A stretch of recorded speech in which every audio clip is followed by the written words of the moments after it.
Hello everyone. Today's topic is Albert Einstein at School by Patrick Pringle. Today we are going to discuss the summary of this lesson. आपका ये जो lesson है snapshot book का lesson 4 है bye Patrick Pringle. तो आज जो है हम इसकी समरी डिस्कस करने जा रहे हैं। सो आइए इसकी जो है समरी डिस्कस करते हैं। सबसे पहले समरी डिस्कस करने से पहले हम इसके जो है कीवर्ड्स लेंगे। पहला कीवर्ड है एक्सपल्शन। एक्सपल्शन का मतलब क्लास से निकाल देना या स्कूल से निकाल देना, रस्टिकेट इसको कहते हैं। सैरकेज़म, टॉन्ट, किसी को ताना मारना, उसका सैरकेज़म कहा जाता है।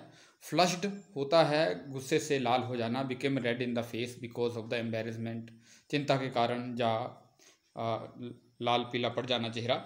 डिस्ग्रेस, डिसऑनर, शेम, जैसे हम कई बार कह देते हैं यू आर डिस्ग्रेस, या इसका मतलब होता है कि आप एक कलंक हैं, डिसऑनर। डर्ट एंड स्क्वेलर का मतलब होता है गंदगी। डर्टी कंडीशंस, जितनी भी उसको हम डर्टी कंडीशंस को डर्ट और स्क्वेलर कहा जाता है। ग्लमली, इट मीन्स उदासीनता से, उदास भाव से कहना कोई बात, that is called glumly, sadly. Howling, किसी को चिल्लाने पर मजबूर करना, चाहे वो पीड़ा के कारण चला रहा हो, चाहे गुस्से से चला रहा हो, चाहे आनंद से, that is called howling. Stalked out होता है balked out in a proud and determined manner, गर्व से सिर ऊंचा करके निकल जाना, चलना, उसको कहते हैं स्टाक्ड आउट। मोटे शब्दों में हम कह सकते हैं कि अकड़ कर चलना, उसको इसका मतलब होता है स्टाक्ड आउट। रिलेक्टेंटली, अनविलिंगली, अनिच्छा से कोई कार्य करना। जैसे हम कई बार कह देते हैं ही डिड इट रिलेक्टेंटली, उसने अनिच्छा से ये काम किया। Pull the wool over one's eyes, किसी को धोखा देना, to cheat, that is called pull the wool over one's eyes. So ये जो लेसन है ये अल्बर्ट आइंस्टीन के बारे में है। अल्बर्ट आइंस्टीन एक महान वैज्ञानिक हुए हैं। अल्बर्ट आइंस्टीन जो थे, इन्होंने आपको पता है थ्योरी ऑफ रिलेटिविटी, या कैसे जो है एनर्जी और मास के बीच में जो रिलेशन है वो बताया था। E is equal to mc²। एक बहुत बड़े भौतिक शास्त्री हुए हैं ये। जो मतलब हम कह सकते हैं कि अगर न्यूटन एक भौतिक शास्त्री था तो उसके बाद ये सबसे बड़े जो भौतिक शास्त्री हुए हैं। इसमें बताया गया है कि कैसे अल्बर्ट को उसके स्कूल से एक्सपेल किया गया, निकाला गया। तो ऐसी कौन सी स्थितियाँ थी। इस लेसन के अंदर जो है हमें जो मिस्टर ब्राउन, उसके हिस्ट्री टीचर है, उसके बारे में ब्राउन का वर्णन आएगा। मिस्टर कोच, उसके मैथमेटिक्स टीचर के बारे में बताया गया है। हेडमास्टर ऑफ द स्कूल के भी इसके अंदर जिक्र आता है। उसका एक फ्रेंड होता है अल्बर्ट का, जूरी, वो भी जो है अल्बर्ट के साथ जो है काफ़ी बातें अपनी शेयर करता था। फिर एक एल्सा है, इसकी कज़न है, उसका भी इस चैप्टर के अंदर डिस्क्रिप्शन दिया गया है। तो ये एक देखिए सिंबॉलिक पिक है, प्रतीक मात्र है तो एक जर्मन के स्कूल की जहाँ पे अल्बर्ट पढ़ता था। ये आल्सो फिर आगे देखिए एक सिंबॉलिक पिक है उसके हिस्ट्री टीचर की। जो है जो हिस्ट्री टीचर जो है वो अल्बर्ट को पसंद नहीं करता था, क्योंकि जो अल्बर्ट है वो फैक्ट नहीं याद रख पाता था। फिर अल्बर्ट की ये चाइल्डहुड की पिक है, ये रियल पिक है, आप देख सकते हैं। अल्बर्ट बचपन में देखिए बच्चों, इसको जो टीचर्स है वो इसको मंदबुद्धि मानते थे। वो कहते थे कि ये कुछ नहीं कर सकता है, लेकिन लेटर ऑन यही बच्चा एक बड़ा साइंटिस्ट बना है। ये एक सिंबॉलिक पिक है उसके मैथमेटिक्स टीचर की। मैथमेटिक्स टीचर को पता था कि अल्बर्ट एक सचमुच में हीरा है। वो उसको क्योंकि विज्ञान और जो है गणित है उसको बहुत अच्छा लगता था। अल्बर्ट आइंस्टीन अपने डिप्लोमे के लिए मुनीच में पढ़ रहा था जर्मनी के अंदर। उसको हिस्ट्री अच्छी नहीं लगती थी। उस Einstein history teacher asked him in what year the Persian had defeated the French eight Waterloo. उसके आइंस्टीन के हिस्ट्री टीचर ने पूछा कि किस वर्ष जो है पर्शियन ने वाटरलू की लड़ाई में फ्रांस को हराया। तो अल्बर्ट ने बड़े सम्मान से बताया कि सर मुझे ये नहीं पता है। आइंस्टीन, हाँ, तो टीचर कहता है कि आपको ये बात तो कई बार बताई गई है, तो क्या आप जो है याद करने की कोशिश नहीं करते। अल्बर्ट कहता है कि I did not see any point in learning dates, मुझे डेट्स लर्न करने में मुझे कोई पॉइंट नहीं दिखता है। One could always look up in a book, इनको बुक में देख सकता है। He said that he did not think learning facts was education, वो कहता है कि मैं नहीं सोचता कि तथ्य सीखना एक एजुकेशन है। उसके लिए for him it was not facts but ideas that matter, उसके लिए ये जो है सिर्फ फैक्ट हैं जो है फैक्ट्स नहीं है, परंतु आइडियाज़ हैं जिनका महत्व होता है। उसके हिस्ट्री टीचर और जो हेड टीचर है वो बड़े एंग्री हो गए इस विषय के ऊपर। ऑन दैट स्कोर, जहाँ पे देखिए THAR है, जहाँ पे दैट आएगा तो आप यहाँ पे दैट कर लेंगे, इसको करेक्ट कर लेंगे, दैट स्कोर। तो इस विषय के ऊपर वो उससे बड़े एंग्री हो जाते हैं। लेकिन वहाँ पे देखिए उसके जो हिस्ट्री टीचर कहते हैं, तो इसका मतलब आप दया करके आप क्लास को अपनी अल्बर्ट आइंस्टीन की थ्योरी बताएं। तो देखिए अल्बर्ट को ये बात सुनकर ना गुस्सा आ जाता है। अब अल्बर्ट जहाँ पे क्लियर करता है कि वो कहता है कि ये इम्पोर्टेंट नहीं है। वो अपने टीचर को बताता है, अपने क्लास में बताता है, it is not important that why war was fought, कि वो लड़ाई मतलब not important that how many people were killed in the war, कि लड़ाई में कितने लोग मारे गए। तो इम्पोर्टेंट थिंग ये है कि वो वार क्यों लड़ी गई और इससे कैसे बचा जा सकता है। जहाँ पे वो गैदरिंग इन्फॉर्मेशन और इनसाइट फॉर्मेशन की बात करता है। गैदरिंग इन्फॉर्मेशन होता है कि तथ्य इकट्ठे करना, इनसाइट फॉर्मेशन होता है समझ के कोई बात जो है कंसेप्ट बना लेना। तो gathering information means collecting facts, they are related to things that have already taken place. वो उन चीज़ों से जुड़े होते हैं जो पहले ही हो चुके हैं। We can do nothing about them, हम उनके बारे में कुछ नहीं कर सकते। इस तरह के फैक्ट्स को इकट्ठे करना कम ही महत्व होता है। इसमें ना तो हमारे माइंड की ना ही हमारे दिमाग की इन्वॉल्वमेंट होती है। लेकिन दूसरी तरफ इनसाइट फॉर्मेशन मीन्स की critical and analytical study of something, किसी बात का जो है तार्किक और विश्लेषणात्मक अध्ययन करना, that is called insight formation.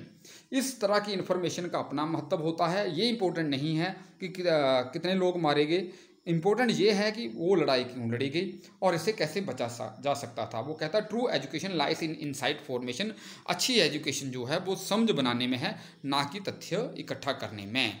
फिर अल्बर्ट उस दिन बड़ा निराश होता है। उसको लगता था कि उसके जो स्कूल के दिन हैं अब वो बुरे जाने वाले हैं, क्योंकि जो है उसके हिस्ट्री के टीचर ने उसको कहा था कि यू आर डिस्ग्रेस, आप एक इस क्लास के अंदर कलंक हैं, आप अपने पिताजी को कहिए कि वो आपको इस स्कूल से ले जाए।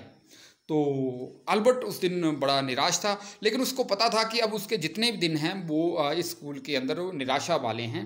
फिर वो अपने जहाँ पे वो रहता था वहाँ चला गया, लेकिन वहाँ भी जो उसके पिताजी बड़े, उसके फादर बहुत पुअर थे, तो उसको एक पुअरेस्ट क्वार्टर मिला था मुनीच के अंदर। वहाँ की जो उसको घटिया क्वालिटी का जो फूड मिलता था, जहाँ सुविधाओं की कमी थी, इससे उसको कोई समस्या नहीं थी। लेकिन वहाँ पे जो स्लम वायलेंस होती थी उससे उसको बड़ी प्रॉब्लम थी। स्लम वायलेंस मीन्स उसकी जो लैंड लेडी थी, जो मकान मालकिन थी, वो गुस्से से आकर अपने बच्चों को पीट देती थी, और उसके जो हस्बैंड है वो सैटरडे के दिन ड्रंक करके अपनी वाइफ को पीट देते थे। तो इस तरह की जो वायलेंस है वो उसको अच्छी नहीं लगती है। वो अपने फ्रेंड, देखिए यहाँ पे ये एक सिंबॉलिक पिक है जूरी की, it is not real pic, ये अल्बर्ट आइंस्टीन का एक सिंबॉलिक पिक जहाँ पे ड्रा बनाई गई है।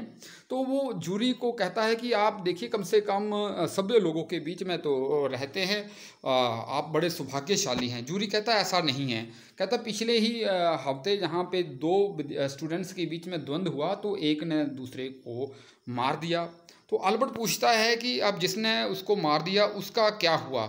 वो कहता कि वो आदमी तो बड़ा खुश है, उसको अब जो अथॉरिटीज़ हैं उसने मना कर दिया कि अब आपने द्वंद्व नहीं करना है।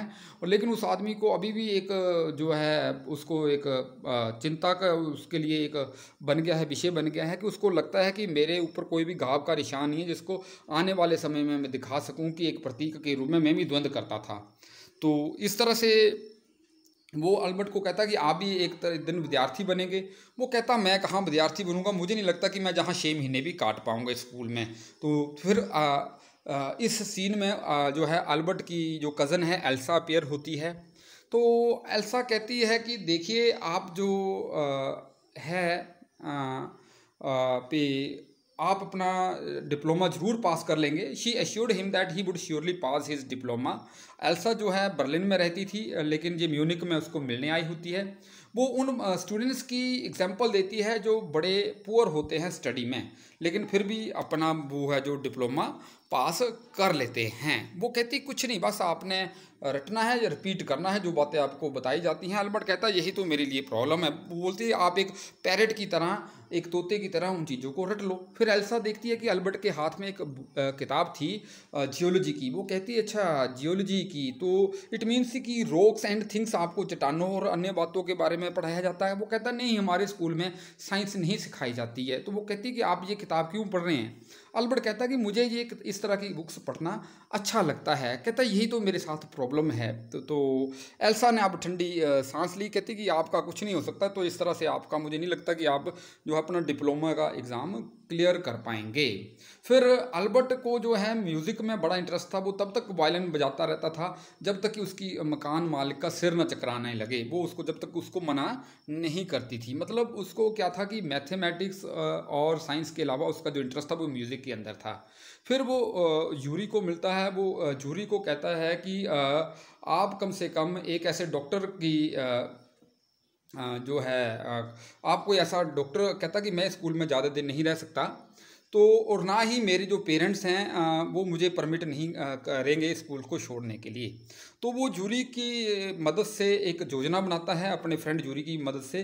वो कहता है कि आप कोई ऐसा डॉक्टर ढूंढिए कि जो मुझे एक ऐसा मेडिकल सर्टिफिकेट दे दे जी कि मुझे नर्वस ब्रेकडाउन है, मतलब मुझे मानसिक रोग है, वो डॉक्टर कह दे।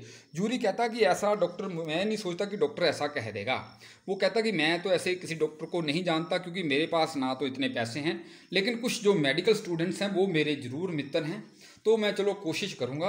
अल्बर्ट का जो चेहरा है वो थोड़ा सा ये बात सुनकर वो चमक उठता है।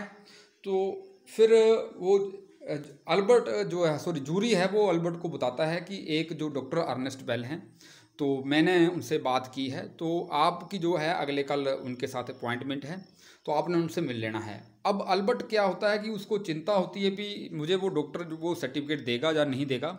उसको सचमुच में ही नर्वस ब्रेकडाउन होना शुरू हो जाता है, बड़ी चिंता होती है। लेकिन जब वो डॉक्टर से मिलता है तो डॉक्टर ने उसे बताया कि मुझे जूरी ने आपके बारे में सारा कुछ बता दिया है कि वो चाहता है कि आपको वो मैं एक मेडिकल सर्टिफिकेट दे दूं कि आपको नर्वस ब्रेकडाउन है, तो आप इस स्कूल से कम 6 महीने दूर रहेंगे। अल्बर्ट कहता है कि जूरी को ऐसे नहीं बताना चाहिए था, तो ऐसा नहीं है, अब आप मुझे ऐसा सर्टिफिकेट नहीं देंगे। डॉक्टर कहता नहीं, आपकी मैं स्थिति समझ गया हूँ। अगर आपको अगर आप स्कूल के बारे में इतने नर्वस नहीं होते तो आप मेरे पास नहीं आते। तो डॉक्टर ने बोला कि आपको कितने महीने का सर्टिफिकेट चाहिए, कि क्या 6 महीने का समय काफ़ी है। अल्बर्ट कहता है हाँ ठीक है, ये मेरे लिए पर्याप्त रहेगा। तो अल्बर्ट जो है वो डॉक्टर को पूछता है कि कितने पैसे, हाउ मच। तो इसमें जो है डॉक्टर कहता है अर्नेस्ट बेल, नहीं मेरी तरफ से आप जो है जूरी को लंच करा देना। तो फिर जो है अल्बर्ट जूरी से मिलता है। अब जूरी जो है वहाँ पे अल्बर्ट को राय देता है कि मिस्टर कोच जो उसके मैथमेटिक्स टीचर होते हैं उनसे आप, कहता है कि जरूर अपना जो है रेफरेंस लेटर ले लेना। क्योंकि इससे पहले डॉक्टर अल्बर्ट को पूछता कि आप क्या करेंगे। वो कहता कि मैं मिलान में जाऊंगा, वहाँ पे कोई इटालियन कॉलेज में या स्कूल ज्वाइन करूँगा, तो उसके लिए कहता आप बिना डिप्लोमा के कैसे वो कर पाएंगे। तो अल्बर्ट कहता है कि मैं अपना जो मैथमेटिक्स टीचर है मिस्टर कोच, उनसे मैं रेफरेंस लेटर ले लूँगा। तो मिस्टर कोच जो था उसका मैथमेटिक्स टीचर था। तो जूरी ने भी उसको सलाह दी कि आप उससे रेफरेंस लिए, और उसने उसको बहुत पॉजिटिव रिमार्क दिया अल्बर्ट को। उसने रिमार्क में क्या लिखा, he wrote that he could not teach him any more rather he could learn from him. वो उसको ज़्यादा नहीं पढ़ा सकता बल्कि उससे सीख सकता है।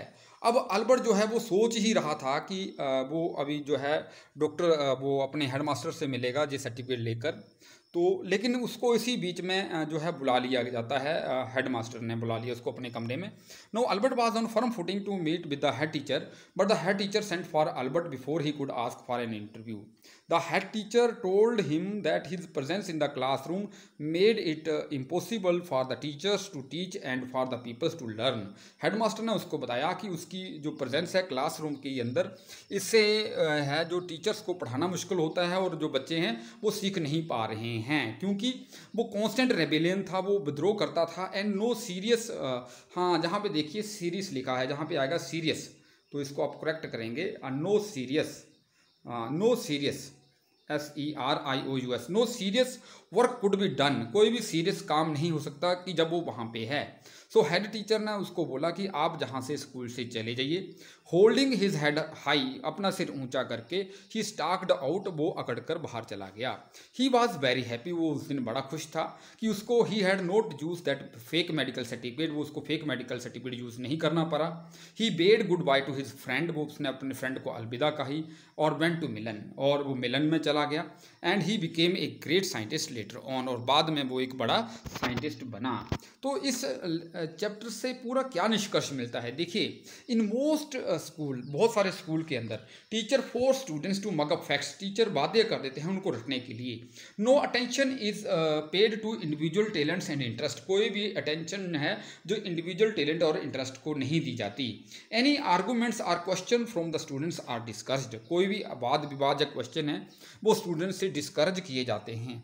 तो consequently individual talents are curbed, वो दब जाते हैं। जहाँ हमारी एजुकेशन पॉलिसी भी ऐसी है, सभी को एक प्रकार की ही शिक्षा दी जाती है। तो एजुकेशन कैसी होनी चाहिए, एजुकेशन होनी चाहिए अकॉर्डिंग टू इंटरेस्ट, जिसका जो इंटरेस्ट है उसको वैसी एजुकेशन मिले ताकि वो बच्चा उसी में बेहतर कर पाए। लेकिन हमारे यहाँ पे क्या होता है, जो बच्चा आर्ट्स पढ़ना चाहता है वो उसको मेडिकल रखा दिया जाता है, जो मेडिकल पढ़ना चाहता है उसको आर्ट्स रखा दिया जाता है। तो मतलब टेस्ट सबका अलग अलग हो जाता है, सभी को एक प्रकार की एजुकेशन मिलती, तो ऐसा नहीं होना चाहिए।